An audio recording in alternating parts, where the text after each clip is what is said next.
Okay, it's been a while since I've done this, so bear with me. And we are live now. Okay, just pulling up our agenda here. So we did confirm we have a quorum. Do we have anyone that wants to add or make changes to our agenda? I have no changes. No. The minutes review.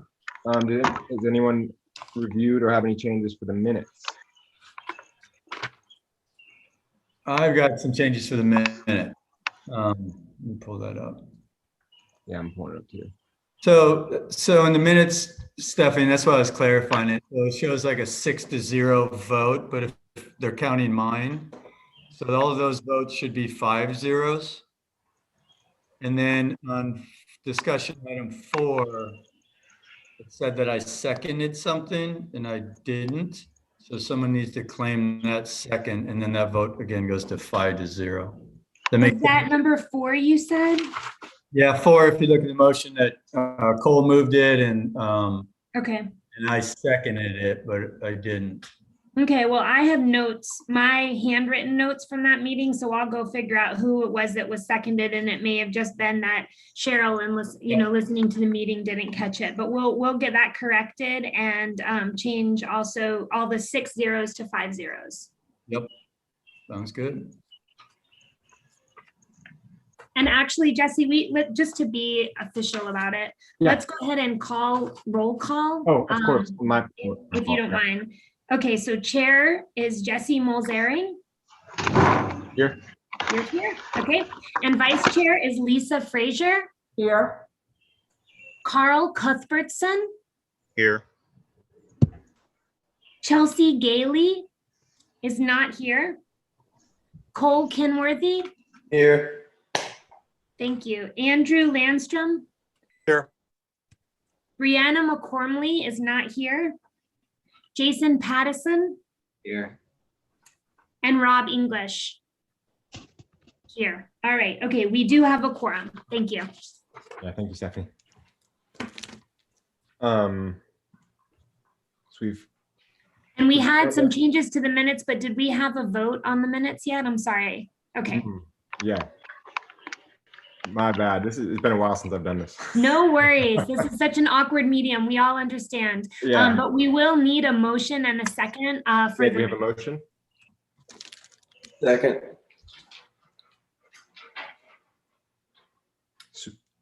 All those in favor? Aye. Aye. Aye, sorry, I had my mic muted. All good. Saw the hand. So we are good. We've done the call to order. We've approved the agenda. Do we need a vote for that as well? No, it's fine. We've got the minutes review and approval. The first action item is the temporary installation of Story Walk along Loop Trail in Gold Park by Girl Scout Troop number 3890. Yes, and we're so lucky to be joined tonight. And so Kelly is here, and Kelly, your daughter's name is? What? We can't hear you.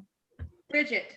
Bridget. Okay. Well, Bridget, I see now it's in your name. So thank you guys so much for joining us.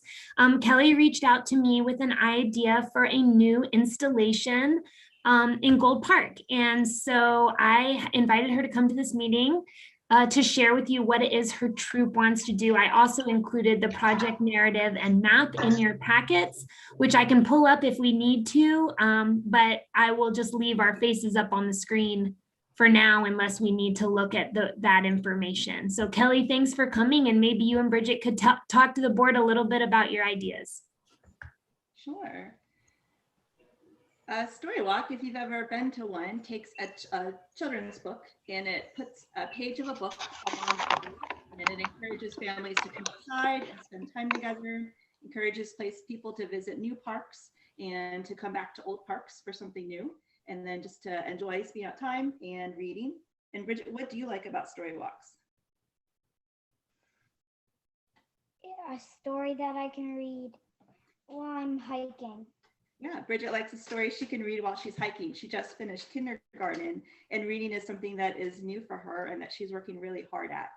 So our Girl Scout troop, as a community service project, thought we would take a book that we all like called The Great Indoors and make a story walk temporarily in Gold Park so that other people could come and see it and learn, read the book together, and then also learn a little bit about what Girl Scouts do by just seeing the service project in the community. And there is a link to read a lot of the book if you wanted to preview it, but The Great Indoors tells a story about some wild animals that go on vacation in the home of a family human family that's on vacation. And they go from the great outdoors to the great indoors, and they experience what it's like to live in a human home for a week.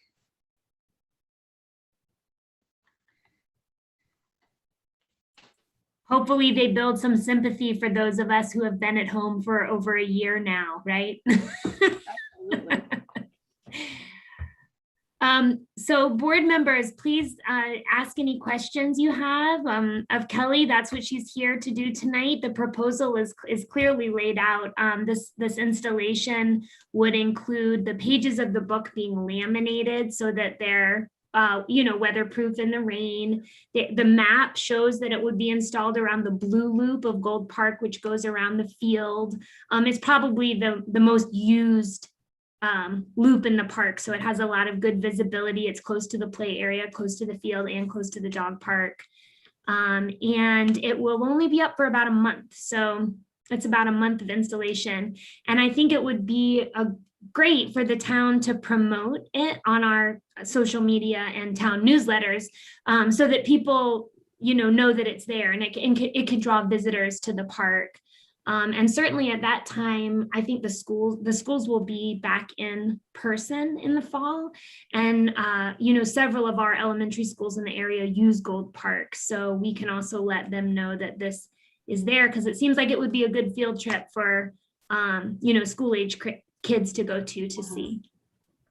I have a question. Yeah. Lisa? So it said that the troop would visit periodically to see if any pages need repair and to pick up any littering. So how often is periodically? Good question. We were thinking of coming every other day, but if you thought we needed to come every day, we could do that. Okay. And how are the storyboard, how is it going to be attached to the wooden stakes exactly? Yeah, so we use industrial sized Velcro, and it is just the same width as the stakes. And so the pages are laminated, and there's industrial Velcro attached to the back of the laminated page. And then the stake is put into the ground. We're using 48-inch tall garden stakes, and they are 1.5 inches wide by 3/4 inch. And that will be a couple inches into the ground. And then there's Velcro attached and stapled to the top of the garden stake so that the two pieces of Velcro come together.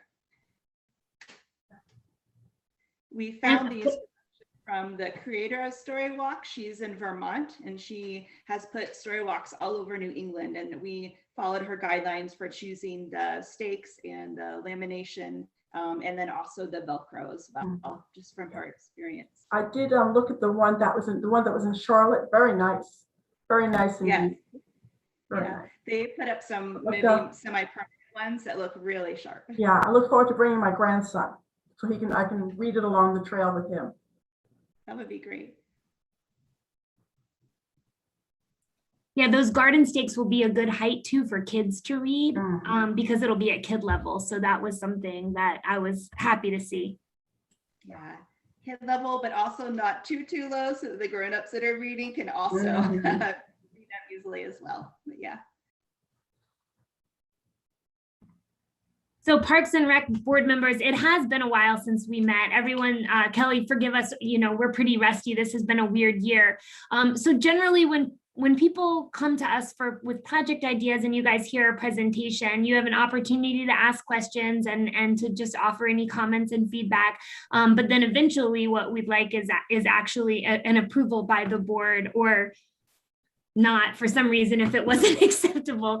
But so it is really sort of within your authority to determine how the parks can be utilized. So this item would require formal action. Yeah, does anyone else have any questions or anything to add?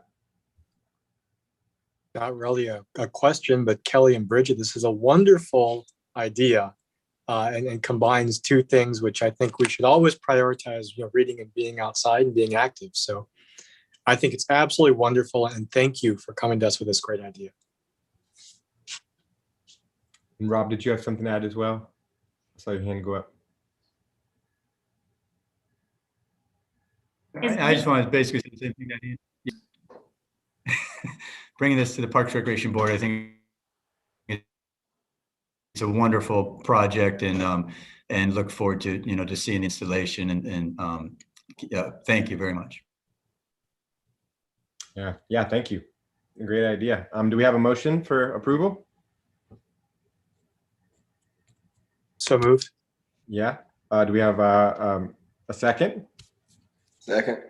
All those in favor? Aye. Aye. Aye. Thank you, Kelly and Bridget. Yes, thank you, Bridget. Yes, thank you guys so much. And Kelly, if you can just continue to coordinate with me, let me know, a couple weeks before you guys are ready to get started. Let's put a press release together, and so that we can let people know in the community about the project. Wonderful. Thank you all so much. We appreciate Yes, your thank time tonight and your support of our project. Yes. Thank you. Thank you. Thank you. Wonderful. It looks like the next on the agenda is our discussion items, new projects and priorities for FY22. Yeah, so this is kind of a vague agenda item. We've only met a few times over the last year, but we were still able to make some pretty big accomplishments this year, despite COVID, with the installation of the musical play equipment, some pretty major repairs to park facilities and to the Greenway. And so I kind of just wanted to give you guys an opportunity. Here we are at the beginning of the fiscal year. I just wanted to give you an opportunity tonight to indicate to me if you've been thinking about any particular projects that you'd like to get accomplished in the next year or so. So I can start to, think about what budget we have. We have the master plans now for all of the parks, and all of the master plans have priorities. What we don't have is a priority list of our priorities. And that is something that we could either work on together, or we could just kind of, pick a park, try to move some stuff forward this year. Budgets are still, a constraining factor. We can't do everything. Staff time is also a constraining factor, quite frankly. But I just wanted to give you guys an opportunity tonight to just maybe bring up some ideas or discuss some things that you may have noticed in the parks that you've been visiting that you feel like are important projects. The last time we talked about priorities, the reforestation project and the musical play equipment were listed as our major priorities, but that has been, it's almost 2 years ago that we had that conversation. We don't have to come to a decision tonight, but I thought I would just start the discussion, and then maybe we can continue it at our next meeting. Budget wise, is it more likely to do upgrades at Mini instead of going back to what felt like we were all excited about Exchange Club Park? That seems like a further in the future at this point, right? And so yeah, it's small. Okay. And I'm sorry, the big projects like Exchange Club Park, that's not budgeted yet. So no, this is more a discussion about some smaller projects within existing parks, maybe drawing from those recommendations in the master plans. Okay. Or if, as this year has changed so many people's appreciation of outdoor spaces and public spaces, right? I mean, we have to try to learn from what we've all just been through. And it may be that you guys have learned things that didn't make it into those master plans, it's kind of like the new reality from COVID. so I kind of just wanted to take stock and see if there was any ideas swimming around in your head. And then we can have a more formal conversation as we move into the fall about setting priorities for the budget year of FY23. But there may be some things that we could accomplish this year. For instance, I'll give you an example. Maybe that will help.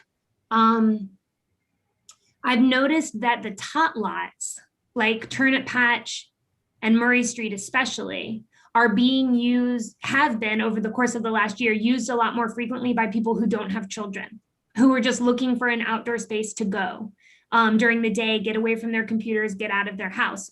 Well, there really aren't any facilities at those parks other than the playgrounds. And so one thought might be to prioritize picnic tables, at the tot lot so that people have a place to sit, or prioritize recycling containers, which don't exist at any of our tot lots, or benches, things like that are fairly small expenditures that can fit within our existing budget, but open up the use of the parks to other people. I have a question. We had talked before about the fencing at Gold Park being used as a mural and getting the schools involved. So since schools will start to open up again, is that something that we're still considering? Yes, and we are. And actually, we are working with the Orange County Arts Commission and the Arts Council on that project. We had purchased the boards for the materials for that just before, like in early March of 2020. So right at the time that we were supposed to deliver the materials to the different schools that had volunteered is when they went on lockdown. And so that project, I think, will be able to move forward with funds that were encumbered from last year. Okay. Yep, that's a great question, though. Thank you, Lisa.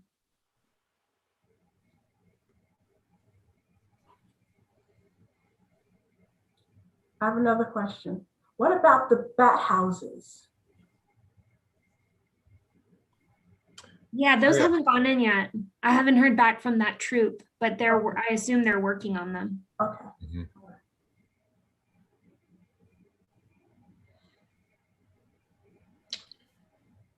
This isn't that big of a thing, but it's come up a few times during COVID, I suppose, with friends or friends of friends who know that I'm on this board with you all. And I've had a couple of folks ask if there are more spots or any other spots where they can have picnics, picnic tables, maybe in the same vein as Stephanie, what you mentioned, just people kind of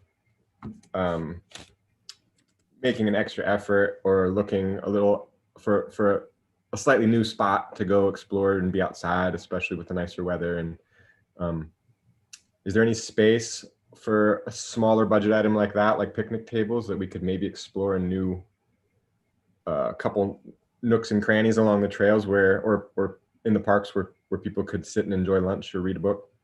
I think that could make a big difference, actually. I think that there isn't enough seating right now for people who want to even just like pick up lunch downtown or in West Hillsborough and then go sit somewhere. I know that because, I live in West Hillsborough, and so I can see people just sitting on their cars across the street from my house.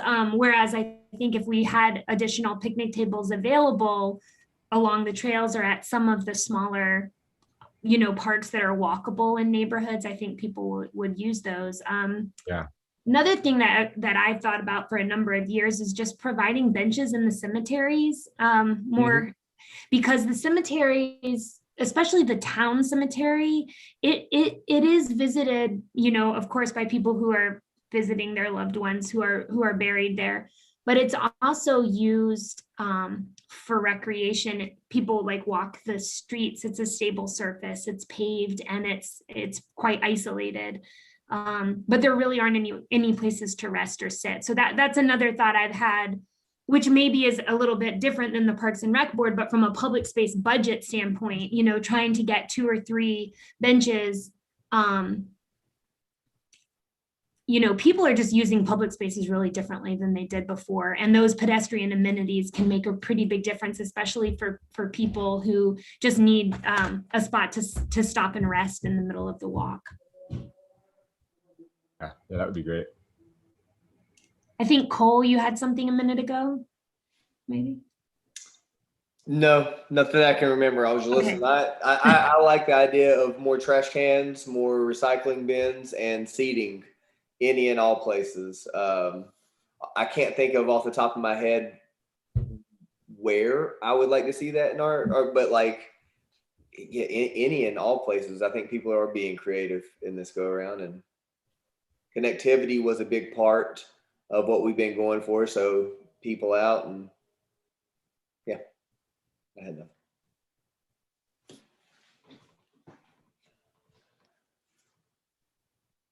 And I assume we're kind of trying to keep the conversation to smaller items. If Exchange Club is down the road, then other park developments are probably off the table for now. It's more about upkeep and improvements. Yeah, this is more just a matter of what have we learned from the last year? How can we push forward some of the things that are in our master plans? And what I can do we usually in the fall have a conversation about the next fiscal year. So when we come together in the fall for that budget conversation, I can pull out all of the recommendations from the master plans that we haven't already accomplished, and then, give them to you guys in a way that you can sort of compare them and pull out some of your priorities. And then we can also talk about larger projects. I still think it's a hard time to tackle any really large projects. We just don't really have the extra money to take on another, like a whole new brand new park right now. And at some point, we're probably going to have a conversation about whether we're ever going to have the money for Exchange, which every year that goes by, that becomes a more and more expensive proposition. There may be ways to accomplish some of the things that we wanted to do at Exchange in some of our existing parks. And that's definitely a conversation I think we should have, in the fall when we're talking about bigger items, as well as talking about the reforestation and climate initiatives that we've talked about in the parks before. Because you can't have it all. You can't have all of the recreation and all of the reforestation. Those two things compete for space. And so we're going to have a conversation where we figure out what's the right amount of space to give to reforestation as we move forward, or even sustainability projects in parks. This is something that Rob and I have talked a lot about. But right now, for instance, we do not have any electric vehicle charging stations in any of our parks, but that might be something that helps us accomplish climate initiatives and also highlights renewable energy and helps us meet our clean energy pledge in a very public space, so that it becomes a contributing part of the EV network in Orange County, and giving people, a level 2 charger in a part of the county that doesn't have very many chargers. Also, it encourages, the purchase and use of electric vehicles. So those are all things that we'll have to discuss as we get into conversations about the FY23 budget. And I am going to talk a little bit more about the budget later on in the meeting.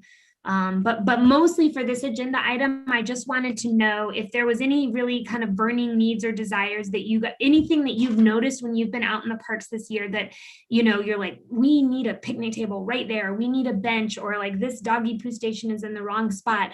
Those smaller ticket items that make a difference just for daily use. If any of those occur to you, I'd like to know what they are, because I'd like to try to get them accomplished.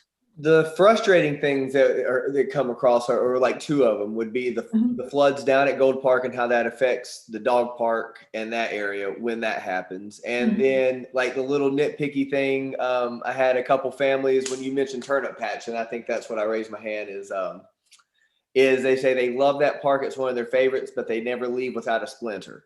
So addressing any of the wood issues on some of our older equipment, but that was highlighted, and that when you mentioned Turnip Patch Park, that's what it was. And then like a third, the benches at Gold Park, some of the paint peeling from some of the red benches in and around town. I don't know if it's just Gold Park or if that is an issue with any of the metal benches that we may have.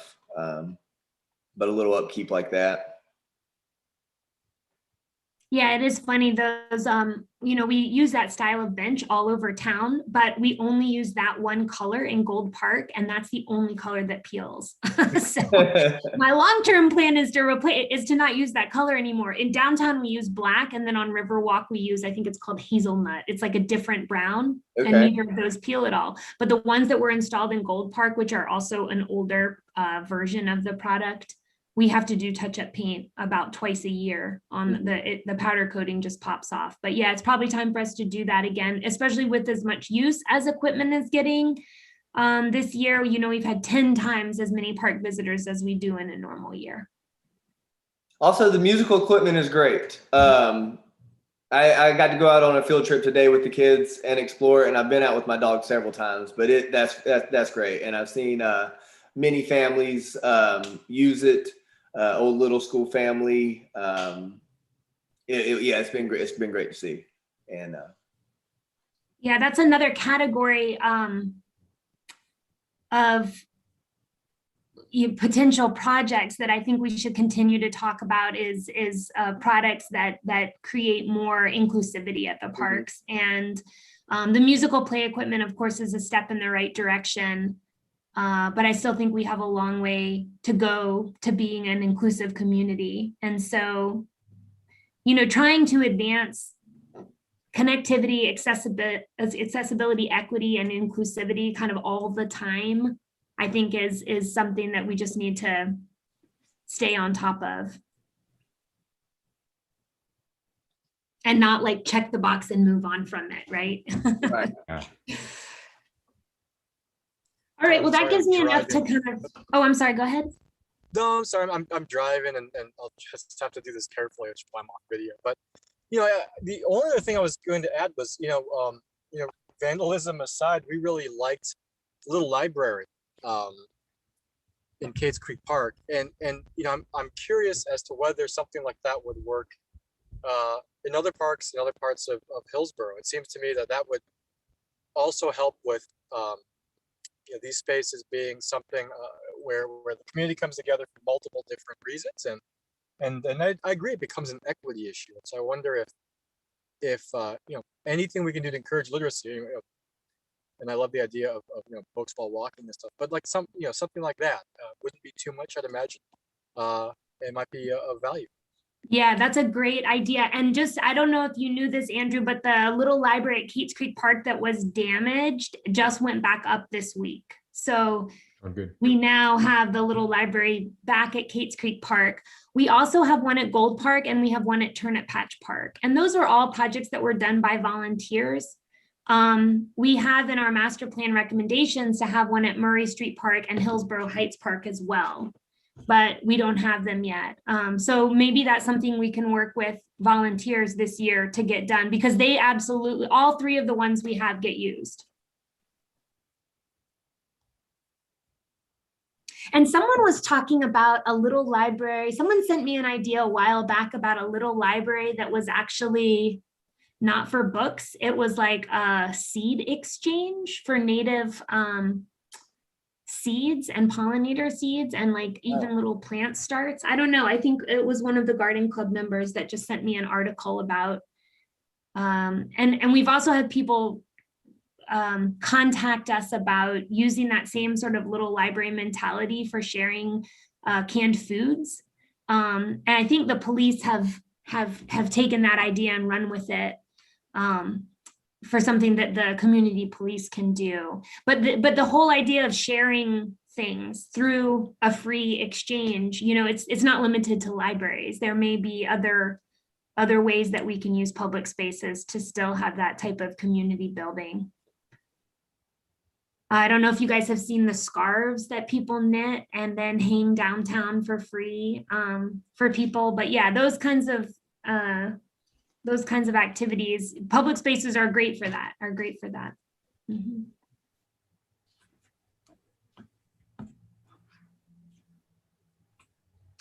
Anybody else with new projects and priorities, comments or questions for FY22? I just want to say, I know that this was like a while, or like a little bit back, but my little sister also loves like little music stations or whatever. Like I was with her in Cades Creek the other day, and she was enjoying herself. Oh, nice. Glad to hear it. How old is she, Jason? She's 5. Awesome.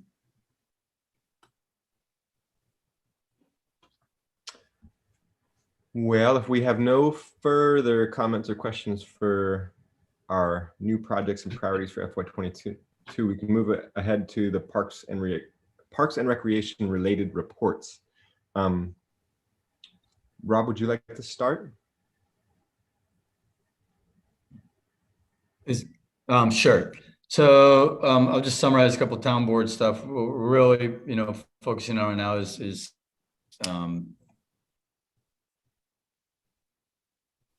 fiscal year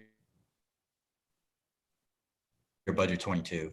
So we met on this on the 28th of June. So staff is taking comments they've received from commissioners and, well, mostly commissioners, I guess, and the mayor, and figuring out how they can fund all the things that we want funded. So it'll be a long, long night, but that's kind of what we've mostly been working on. I think you guys have, seen all the pride flags in town. There was some, but we've been hearing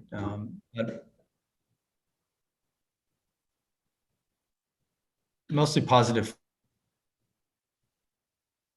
feedback, and then some stand behind. So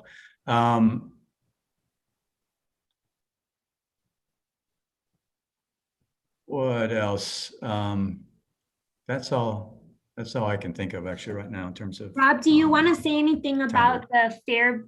Sorry, Rob, do you want to say anything about the Fairview Community Watch and use of the Fairview building? Or Yep. your internet's cutting a little bit out, but maybe you could just say a couple words about that to let people know.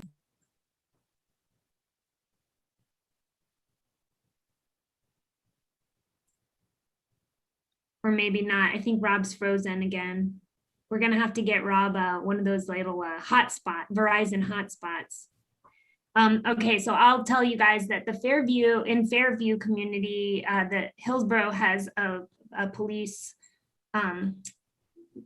substation. It's been used as a substation for years by patrol, but recently the patrol division of the Hillsborough Police has moved back downtown to sort of reintegrate with the rest of the police department. And so that Fairview building, which has been used by the community for various meetings sort of infrequently over the years, doesn't have a stated need right now for the town. And so the Fairview Community Watch, which is a very active group in the Fairview community, approached the town board asking to be able to use that as a community center. And the town board agreed and is, I think, working through the details of how a memorandum of understanding will be worked out for that group to have access to use that town facility for not just community watch meetings and dinners and events and parties, but also tutoring sessions and other after school activities, classes, workshops that they want to hold. It's a fairly good sized building, and it's I think a promise that was made to the community many years before I started working here to have a community center or to use that building for community purposes. And so this is a fulfillment of that promise. And Rob, I don't know, you're moving again, so I don't know if you want to add anything to that.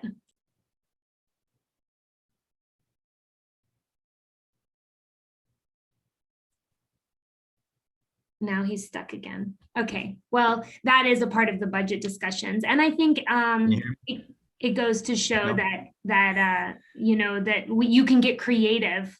The town board can get creative to try to find ways to bring public spaces and facilities to the community to use in new and creative ways.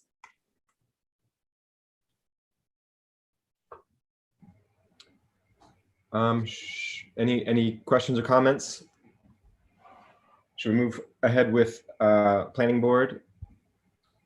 So there was Lisa, Bridget? nothing that was really pertinent that would be reflective of the Parks and Rec Board. And we're not having a meeting this month, so I won't have anything to report next month as well. Understood. How about Intergovernmental Parks Work Group? They haven't met since our last meeting. Okay. Should we move ahead with our park steward reports? Gold Park, Cole?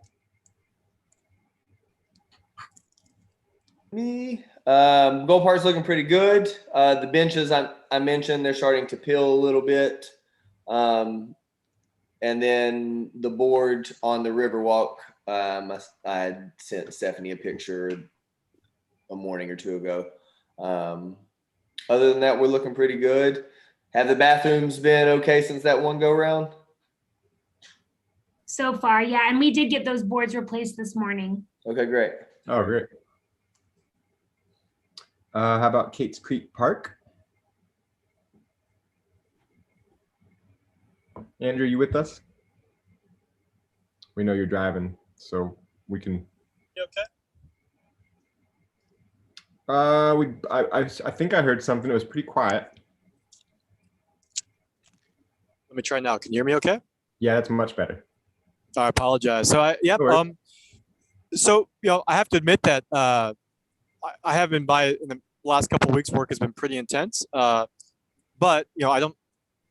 When I drive by, it looks okay. We're gonna head out with my two boys this weekend. Actually, we have finally a weekend off, and so we'll double check things. But in the weeks past we've been by, there's been no issues I'm aware of. So I think we're in a good place.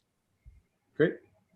I do have a question about the Torque project. Is that what is the status on that? So the buffer areas on the wetland have been marked now, and the next week there's a meeting between Torque and Drew, who you'll remember is the teenage resident who originally came to the board with this idea. And Terry Hackett and I are going to meet out there to look at the alignment of the trail in relation to the wetland, just to make sure that we're respecting those wetland buffer and stream buffer areas. Okay. The memorandums of agreement have all been signed and executed. So it's just a matter of selecting the final alignment for the trails, and then Torque will put together work days, and I'll let you guys know when those work days are going to be in case you want to go out and volunteer for those workday projects. Oh, great.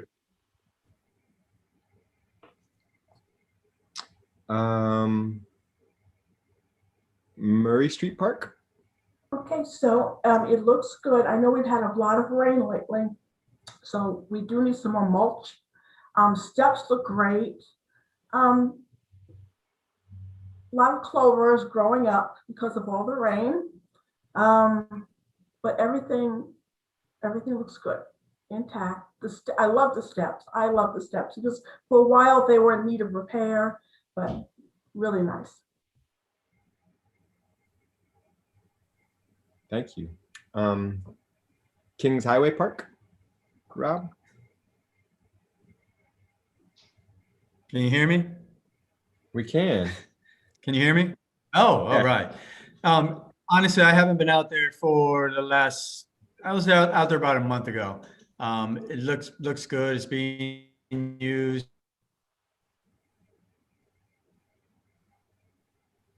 Oh, we might have lost you, Rob. I was out there just a few weeks ago too. Oh, you're back. No. That's okay. I was there. I was probably there around the same time, Rob, maybe 3 or 4 weeks ago, and it looked good to me. The paths looked managed, and yeah, parking area was clean and looked great.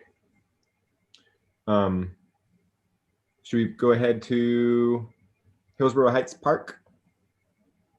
Back to Cole. Yeah, it is. It looked clean last time I was by. Grass seemed mowed. Fence was intact. It's a cute, quaint little park. Awesome.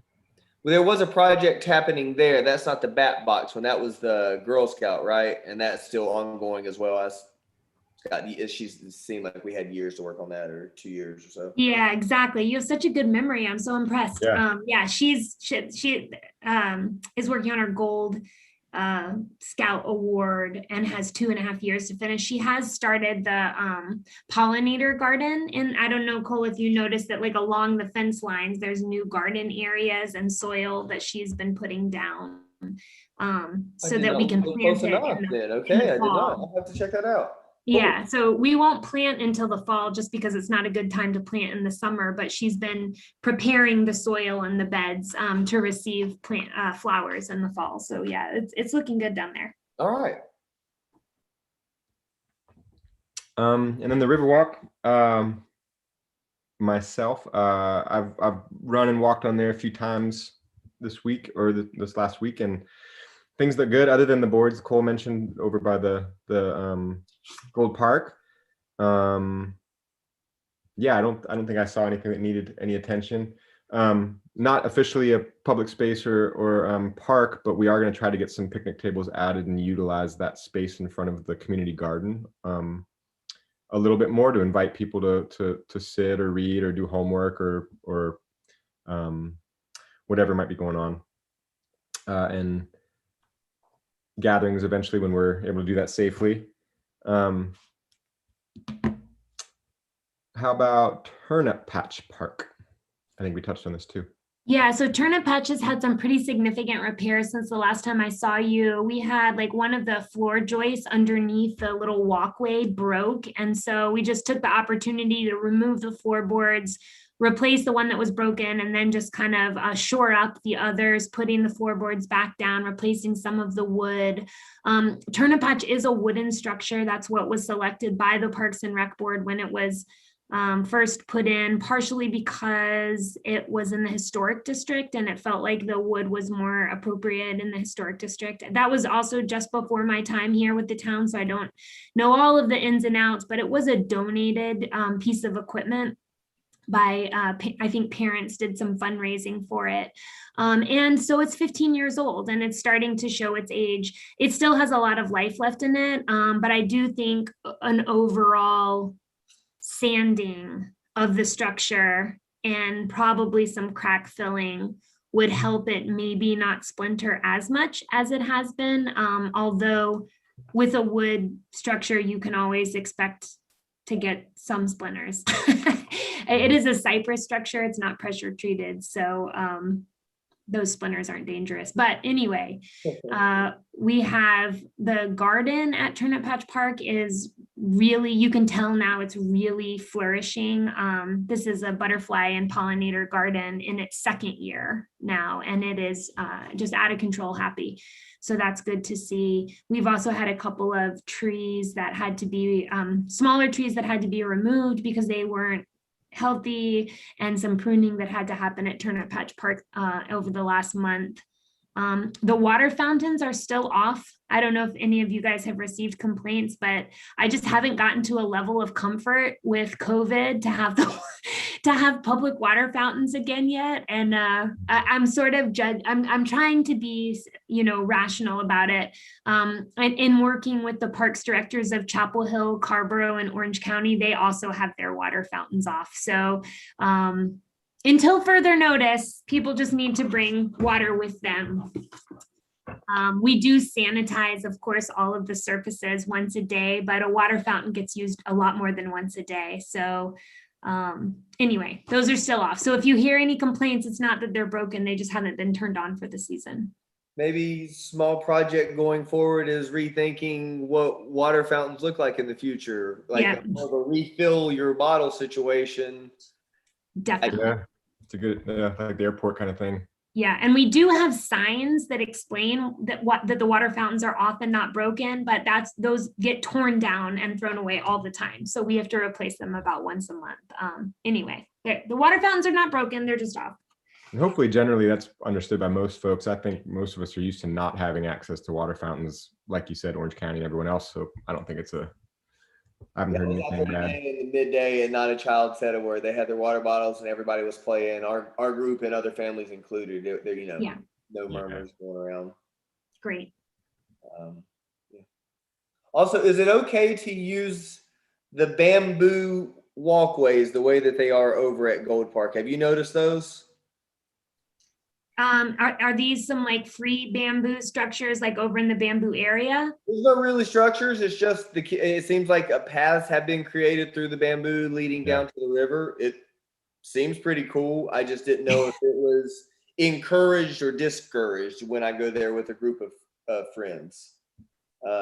Yeah, it happens. And I think that it's really fun and I hope parents are supervising. I don't really want to discourage it. I haven't discouraged it in the past. I don't know if my safety officer would agree, but actually, I don't think that there's very many dangers back there as long as people are supervising their children. Yeah, the only danger that I stumbled across was broken glass in the riverbed.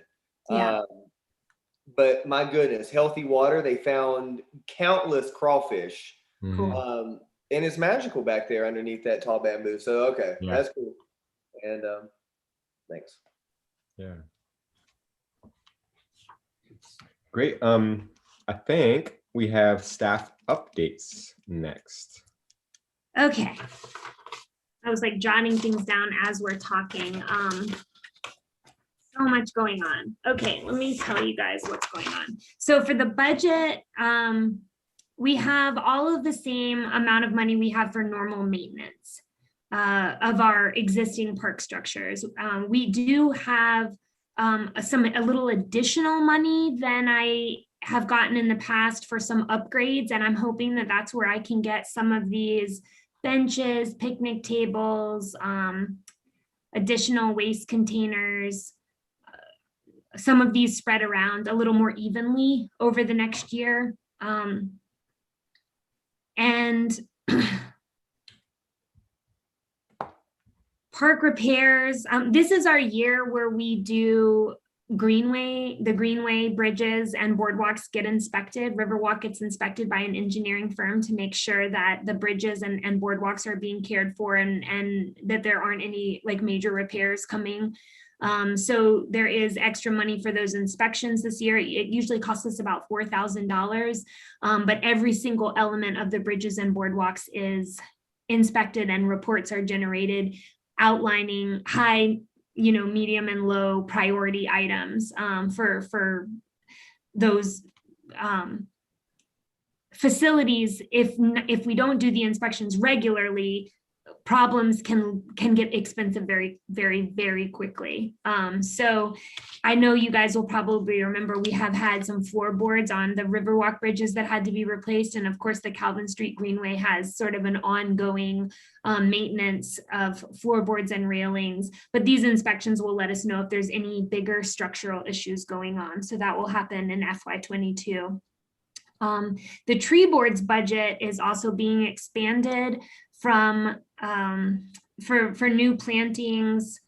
We're getting an additional almost $5,000, which it kind of doubles the planting budget. And I imagine that a lot of those plantings will take place in parks. And as we start to work on the reforestation plan, you guys will remember that Gold Park was one of the sites in that reforestation plan. Kate's Creek Park was as well. And so the tree board and Parks and Rec Board will need to coordinate, through FY22 to figure out which planting sites are priorities. I do know that Hillsborough Heights has already been named a priority for that pollinator garden we were just talking about a few minutes ago. So expect to see a pretty major planting done in those areas by the volunteer labor and the Girl Scout Desi that we're working with, as well as tree board members. Okay, so that's kind of it for where we are in the budget. So, but we don't have any major new parks projects in FY22, other than what we've already talked about. However, I am working with Stormwater to spend some of their money stormwater gets money from the stormwater utilities fee. And I'd really like to see us continue green infrastructure, especially in Kate's Creek Park, which has kind of become one of our demonstration areas for sustainability and green infrastructure, with the linear rain garden and the stormwater BMP and the compost blankets that we did. We're also putting in an interpretive sign in Kate's Creek Park that highlights all of those green infrastructure projects and water quality and wetland projects that Stormwater has been working on. But one of the projects that Terry Hackett and I are charting out is an above ground cistern at Kate's Creek Park that would capture, like a 3,000 gallon tank essentially that would capture runoff from the roof of the building and then could be used for irrigation. That's an area that there would be a lot of visibility of that cistern. And of course we have to, in the hot summer months, we have to water the pollinator garden.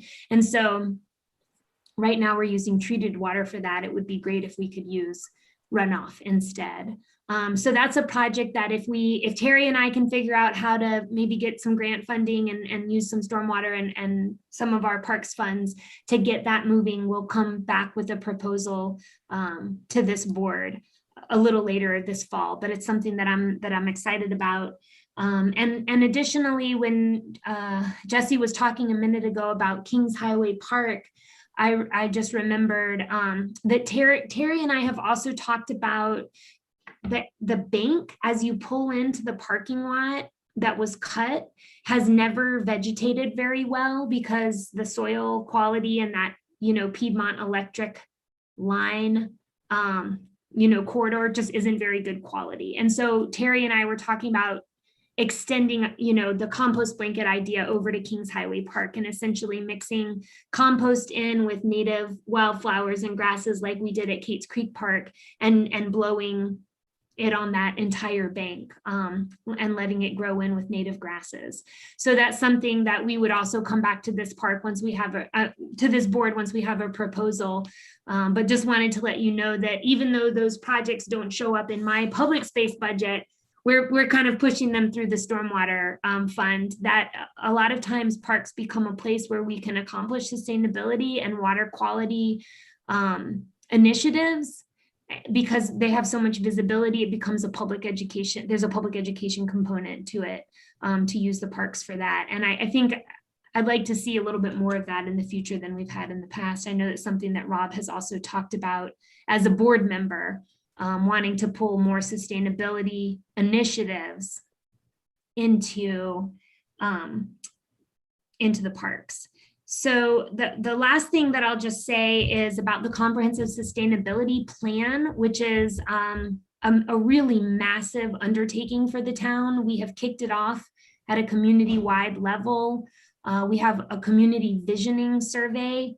The comprehensive sustainability plan will set goals and objectives for Hillsborough's growth and development over the next few decades. And so it will guide the work of the planning department, it will guide the work of utilities, it will guide development applications, the planning board, the board of adjustment. It will guide land use and transportation and clean energy initiatives, and probably the work of the Parks and Rec Board in how we manage public space and park resources, especially related to connectivity and transportation, but also related to some of these other climate initiatives that we've been talking about. So this new comprehensive plan will have, for the very first time in Hillsborough's history, a climate action component. And we are also reworking the land use and transportation components of our existing comprehensive plans. So this community visioning survey that's been released now for about 3 weeks is an opportunity for members of the public to share their ideas about their vision for Hillsborough. What do you love about Hillsborough? What do you want to see retained? What kinds of things would you like to see changed? How do you envision Hillsborough growing and developing and setting itself up for future generations? So this is my plug to just say, if you haven't taken the comprehensive sustainability plan survey, I really need you guys to take it. And I also need you to share it with your networks of friends, family, social media, churches, your school groups that you're invested in. Jason, the 16 to 24-year-olds have not answered this survey. So anything you can do to help us spread the word. I don't mean to put it all on your shoulders, of course, but I do know that you had a better survey response with your first attempt than I've ever had in my 30-year career. So if you want to help me out, I would really appreciate it. This survey will be up probably for another 2 weeks, and it's linked on the main page of the town's website. It's also on the town's Facebook page. Does anyone have any questions about the comprehensive plan or need any clarification about that? Or does everyone feel pretty like they understand the plan and the survey? I doubt I could get that much like action on a survey, like since it's summer and no one checks their school email, like me being included. So, well, maybe you could just ask your friends. As always, I've actually been surprised at how many 16 to 24-year-olds we did get, but we could always use more, youth input for sure.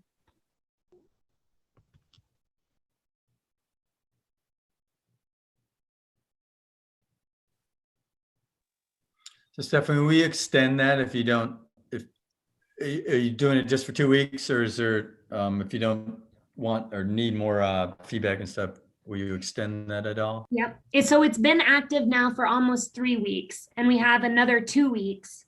But yeah, we are starting now to go into a next layer of outreach by reaching out to some direct community leaders.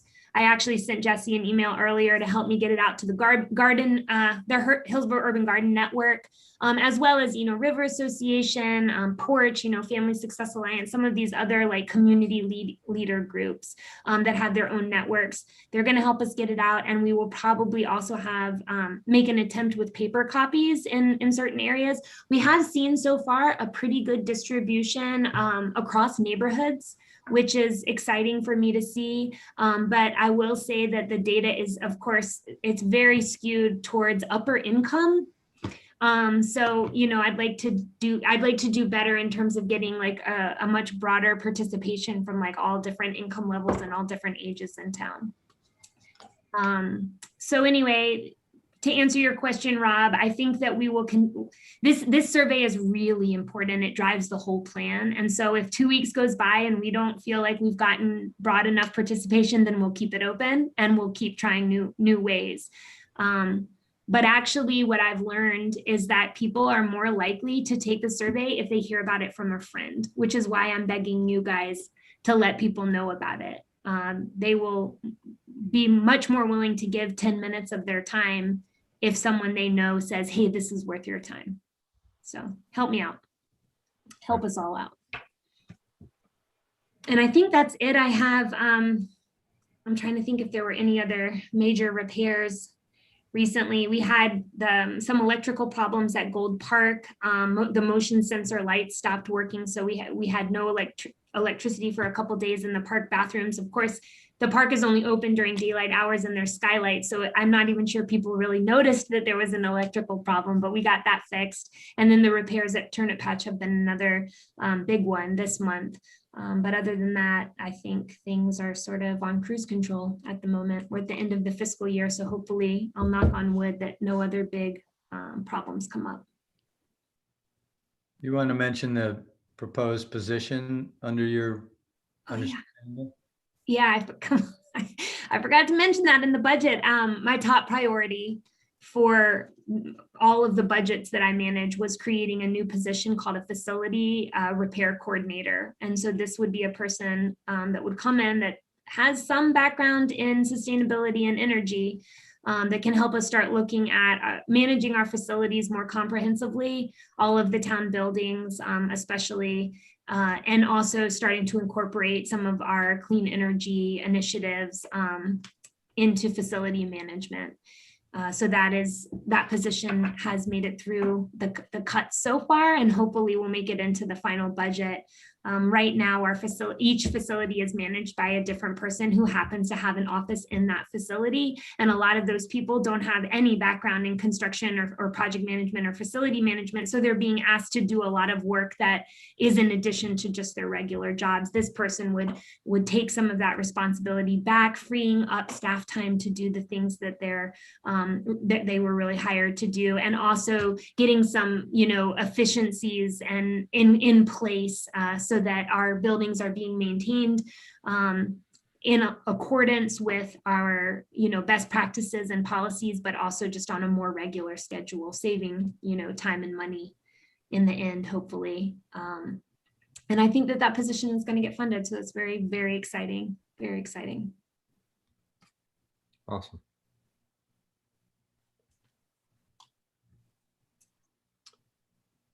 Well, does anyone have anything else at all?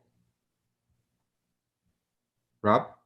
I just want to put a plug in for Cole for last meeting and the great job that he did leading the meeting with kind of Thank you, Cole. cold. So thank you, Cole. You did a great job. And then Thank you, Rob. That's kind.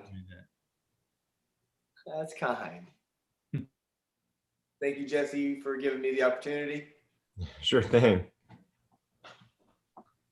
And I will let you guys know that most of the boards are not meeting in July. And the reason for that is that, based on different vacation schedules, it's just oftentimes really hard to make quorum in July. So I think what I will plan to do is unless any business that needs immediate attention comes up in the next couple of weeks, my plan is to cancel the July meeting and for us to meet again in August. When the state of emergency for North Carolina is lifted by the governor, we can start meeting in person again,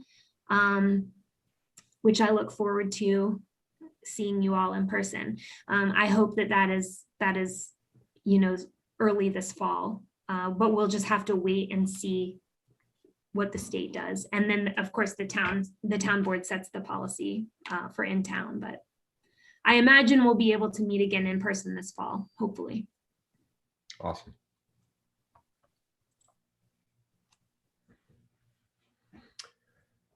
Well, if there's nothing else, do we have a motion to adjourn?